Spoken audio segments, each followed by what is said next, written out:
Kedysi dosahovali milióny zliadnutí za svoje bizarné videá. Sme kukuričky sladučké, sme chutné, žlté, dobručké, zješ dá znieť, kukuričky pondu.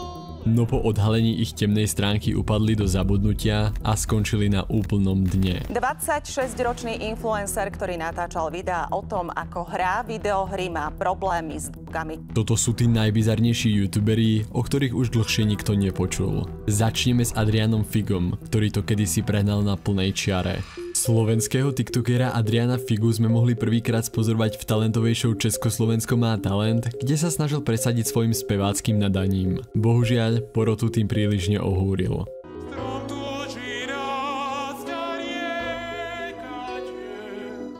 Kritika ho však neodradila a v show sa objavil ešte v niekoľkých ďalších ročníkoch. Pokus dal aj televíznej súťaži Superstar, kde sa nečakane dočkal rovnakého výsledku. Divákov znovu prekvapil v televíznej show Bez servítky, tentokrát však ako súčasť programu jedného z účinkujúcich. Popri tejto televíznej kariére začal Adrian budovať meno súčasne aj na svojom TikToku. V bizárnych videách spieval o kukurici, čaji, čipsoch alebo prakticky o hocičom, čo dokázal zjesť. Za jeho doteraz najväčší hit možno bez pochyby označiť pesničku o kukuričkách Bonduelle, ktorá bola vlastne len prespievanou reklamou z roku 1999. Za krátky čas sa mu podarilo dosiahnuť cez 100 000 sledovateľov, pričom niektoré videá dosahovali až miliónové zhliadnutia. No presne v bode, kedy rástol najrýchlejšie, sa jeho koniec priblížil viac než kedykoľvek predtým. Na povrch sa dostali rôzne screenshoty, kde Adrian vypisoval maloletým dievčatám a posielal im aj svoje pikantné fotografie. Chlap mi vypisuje, aj keď vie, že mám 14. Takisto aj mojim kamarátkam, ktoré majú 14 až 16 a myslím, že by sa to malo začať riešiť.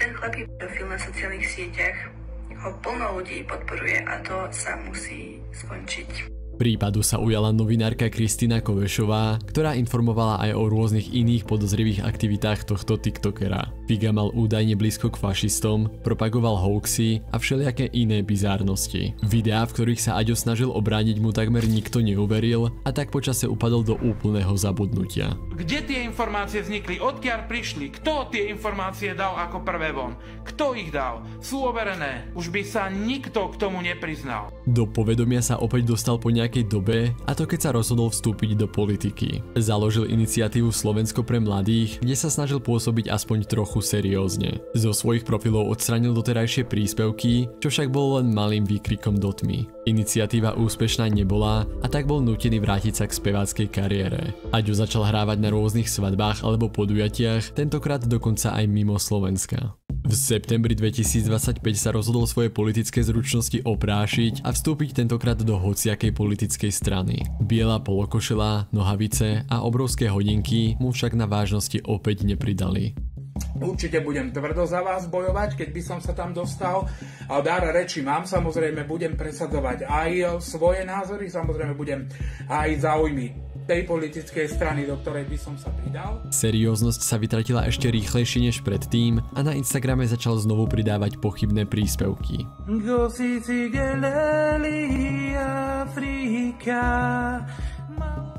Aďo tak aj naďalej zostal na bizarnej strane internetu, no kto z nej nedobrovoľne odišiel, bol slovenský youtuber Halien.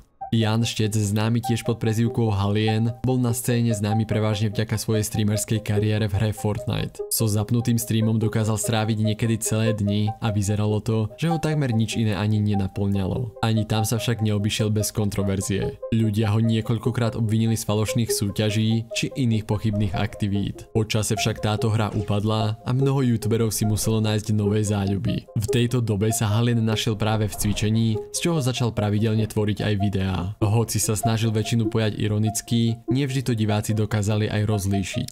Urobil som obrovskú chybu. Kúpil som jeden kreatín, aj ten mi poslali plesnivý. Pozeraj.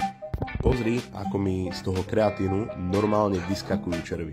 Po čase sa objavil aj v organizácii Clash of the Stars, kde divákov prekvapil svojou novou potetovanou vizážou a výrazným schudnutím. Keď sa však fanúšikovia dozvedeli, čo skutočne stálo za touto premenou, zostali v šoku. Dňa 24.10.2023 sa na internete začali objavovať články o policajnej rázii v Košiciach, pri ktorej sa našlo množstvo nelegálnych látok. Hoci v nich páchateľa neodhalili, z popisu bolo každému jasné, o koho v skutočnosti ide. Halien počas posledného roka predával a uchovával rôzne omamné látky, pričom ich údajne ponúkal aj maloletým osobám vo veku 15 rokov. Podľa mňa o tom sa vedelo fakt, že v Košiciach o tom vedeli, že fakt, že všetci. Lebo ten byl proste príde, že no tak vodcu GoPro, tak ti tu ukážem, že čo mi teraz prišlo, vieš, že proste že sa tým chváli. Udala ho práve matka jedného z týchto detí, keď jej dcéra skončila na psychiatrii. Následne si podľa polohy mobilu overila, s kým sa stretávala a oboznámila o tom aj políciu. Já jsem beze slov, fakt, já jsem úplně v šoku z tohohle. To je prostě věc, kterou jsem asi vůbec nepočítal. Ja som vždycky vedel, že na Halienovi je niečo shady. Vždy som mal vzadu v hlave ten pocit. Halienovi hrozilo pôvodne až 15 rokov väzenia, no stalo sa niečo nečakané. Dňa 18. septembra 2024, teda takmer rok po jeho zadržaní, prebehol súd, ktorý stanovil finálny verdikt v tomto prípade. Keďže sa medzi tým zmenil trestný zákon, Halien bol odsúdený len na necelých 5 rokov odňatia slobody. Aby toho nebolo málo, už po polovičnom uplynutí trestu má možnosť požiadať aj o podmienečné prepustenie. V prípade, že by mu súd vyhovel, na slobodu by sa dostal už začiatkom roku 2026. V súčasnosti sa Halien nachádza v ústave s minimálnym stupňom stráženia, kde môže vykonávať rôzne pracovné aktivity. Na súde svoje činy oľutoval a taktiež priznal, že mu väzenie dalo cennú životnú lekciu. Po prepustení na neho čaká aj ročný ochranný dohľad, ktorý bude musieť strážiť jeho pohyb a takisto správanie. Istou životnou lekciou si prešla dokonca aj influencerka Adela Pulcová, no tentokrát sa z toho zatiaľ nepoučila.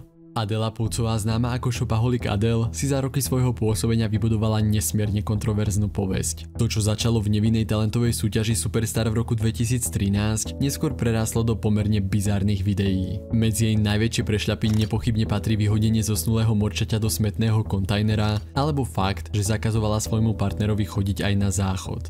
Že půjde radši tam do KFCčka na záchod, ale já jsem mu řekla, že ne, že by to před těma lidma vypadalo blbě, že když tady se mnou bydlí, ať si normálně tady v bytě dojde na záchod, když tady se mnou bydlí. Popri svojej tvorbe mala momenty, keď zarábala tisíce eur mesačne, no zažila aj niekoľko pádov. Jeden z najväčších sa stal v roku 2025, keď sa rozhodla predať svoj byt pod cenou a presťahovať sa do nájmu do Prahy. Nájom nestihala splácať a za zbytočný výdavok považovala aj zdravotné poistenie. Dlh sa jej postupne vyšplhal až na 19 000 eur, čo predstavovalo približne 500 000 korún. Neschopnosť splácať túto dlžobu ju priviedla až do azylového domu. Tam začala noci tráviť spolu s inými bezdomovcami za symbolickú cenu 50 korún na noc. Adela vedela, že ju TikTok naďalej už nedokáže uživiť a tak sa po 3 rokoch fungovania rozhodla nájsť si skutočnú prácu. Pokusov mala hneď niekoľko, no kvôli svojej bizarnej minulosti sa nedostala ani na obyčajný pohovor. Skúšala to ako novinárka v mediálnej firme, ale aj ako herečka v divadle, kde sa uchádzala o rolu v muzikáli Ľadové kráľovstvo. Šťastie našla až v slapfightovej organizácii Redface, ktorá sa venuje tzv.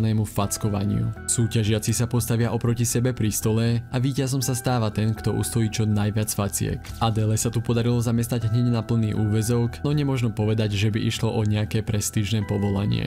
Za dobu pôsobenia stihla absolvovať jeden zápas, ktorý bohužiaľ neskončil víťazne. Motivácia zvíťaziť však bola natoľko silná, že si dohodla hneď aj ďalší zápas, tentoraz proti 260-kilovej súperke. Já se neflákám, já se snažím, drobinko. A co ty? Ty si nevylezla ani na traktor, prosím tě. To je fakt už trapná, už si těším. Až ti jednu natáhnu. Adela dnes trénuje na pouličných lampách, ktoré ju údajne majú naučiť dať poriadnu ranu. Podľa jej slov, od životu dostala už toľko faciek, že toto nemôže byť o nič horšie. Tejto novej práci sa vysmial dokonca aj bizarný influencer Jan Brunslík, ktorý však vo svojej kariére nepochodil o nič lepšie. Internetové začiatky Brunslíka siahajú do roku 2021, keď sa rozhodol zviditeľniť streamovaním rôznych hier. Úspech v tom však nenašiel, no skončiť ani zďaleka neplánoval. Isté povedomie prišlo až postupom času, keď sa s kamerou v ruke vydal do ulic Prahy. Medzi ikonické momenty patrilo rande s fanúšičkou. No, moje sestra to není, ale je to kandidátka na pozici přítelkyně. Kontroverzné TikToky. Já nemám zuby a pán vedle mě zase nemá nohu. Každý něco má. Či bizarný nápad, keď sa rozhodol od divákov vyberať peniaze za fotky s ním. Nechýbal mu ani cenník, či dokonca platovný terminál. Za krátku dobu sa stal súčasťou streamov známych youtuberov, kde sa diváci bavili jeho neobvyklým správaním.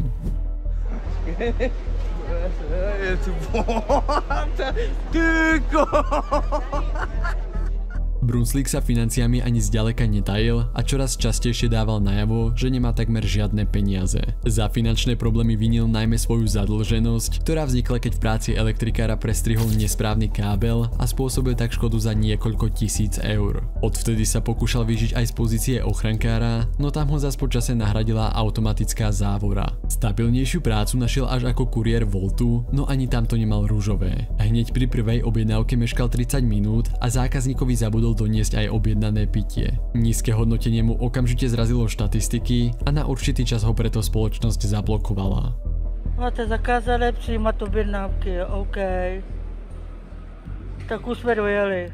Skutočné internetové šialenstvo však nastalo v momente, keď sa odhalila temná stránka jeho príbehu. Podľa niektorých webov bol Jan Brunslik údajne aktívny na fórach zameraných na styk s maloletými, či dokonca na streamovacích platformách, kde natáčal nekalé akty bez oblečenia. Když si psal na různých fórech pod přezdívkou Linux Drag a řekněme jenom, že některá fóra jsou zajímavá. OK, takže kto ví, tak proste ví. Príbehu neprispeli ani nevhodné narážky, ktoré sa čoraz častejšie objavovali vo viacerých klipoch. Šancu na zárobok dal aj platforme OnlyFans, kde sa zo začiatku snažil pridávať len fotky kvetov. Dnes sa tým už netají a podľa popisu ide prevažne o obsah zameraný práve na jeho poruchu pohlavnej identity. Mimo iného zarába aj tvorbou personalizovaných narodeninových videí, kde za symbolickú sumu ponúka videopriania na počkanie. Podľa dostupných informácií dnes žije z invalidného dôchodku, sociálnych sietí a taktiež pozície vrátnika. Na streamoch sa však často sťažuje na hlad a to je údajne dôvod, prečo je občas aj nepríjemný. Tak sem, tak se z toho vyhoň a neotravuj. Dobrý večer, pane B. Mě to nezajímá, že máš nějakou rozhozenou synchronizaci. Je mi to uprdele. Jan Brunslik na svojom Instagrame občas natočí aj nejakú spoluprácu. Našťastie, zatiaľ bez väčších problémov. Ak ťa však zaujíma, ako dopadli tie problémové spolupráce našich youtuberov, pre ktoré ich diváci dokonca znenávideli, nezabudni kliknúť na toto video.